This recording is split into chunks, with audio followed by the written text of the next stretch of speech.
আসসালামু আলাইকুম রহমতুল্লাহি ওয়া বারাকাতুহু। প্রিয় দিনী ভাই, সবাই কেমন আছেন? সকল প্রশংসার মালিক একমাত্র মহান আল্লাহ তাআলা। সবার সুখে হাসবো আমি, কাঁদবো সবার দুঃখে, নিজের খাবার বিলিয়ে দেবো অনাহারের মুখে। আমরা দেখতেছেন একটা বাজার করতেছি, আলু ডাল তেল পেঁয়াজ সয়াবিন তেল টোস্ট আটা সব মিলে জিলিয়ে দিতে আসি ভাই। এইটা দেবো একজন অসহায় এক মহিলারে। সে একসময় স্বাভাবিকভাবেই সুস্থ ছিল, ভিক্ষুক না, কিন্তু আল্লাহ তাআলা ওনার একটা রোগ দিয়েছে, যার কারণে উনি স্ট্রোক করার পর ওনার বাম হাতটায় সমস্যা, চিকিৎসা করাইতে পারে টাকার অভাবে। এবং ওনার স্বামী, হতভাগা স্বামী, ওনার ঘর দিয়ে মাজিয়ে ধরিয়ে পাঠাই দিয়েছে। তবে একটা জিনিস কি, মানুষ টাকা পয়সা থাকলেই আল্লাহ রাস্তায় দান করতে পারে না আল্লাহর হুকুম ছাড়া। আমার এই দানের সাথে সহযোগিতা আছেন সৌদি প্রবাসী এক বোন, তার মা আজকে 42 দিন 43 দিন আল্লাহ তাকে সারা দিয়ে চলে গেছেন। আমি আসলে নগদ মানুষ, পাপিষ্ট, জাহান্নামের আসামি।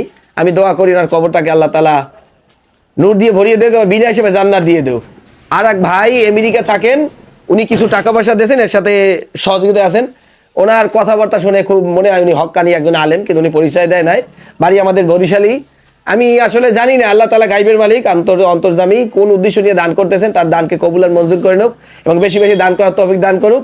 আর যারা চিন্তা করেন যে আজকে যদি আমার টাকা থাকতে আমি দানে শরিক থাকতাম, ভাই ভিডিও বেশি শেয়ার করে দেন। আমি শেয়ার করে দেওয়ার কারণে এমন একটা ব্যক্তির কাছে যাইতে পারে, হাত দ্বারা 2-4 টাকা পাইলে আমি হয়তো আর একটা পরিবারের একজনের মুখে, অসহায় মানুষের মুখে হাসি ফুটাইতে পারবো। পেজটার নাম ভয়েস অফ বরিশাল। পেজটা ফলো দিয়ে ছোট বাড়ির পাশে রাখেন আর ভিডিও বেশি বেশি শেয়ার করে দিন। তার পরবর্তী ভিডিও দেখার জন্য আমন্ত্রণ রইল। আসসালামু আলাইকুম রহমতুল্লাহ। السلام عليكم ورحمة الله وبركاته.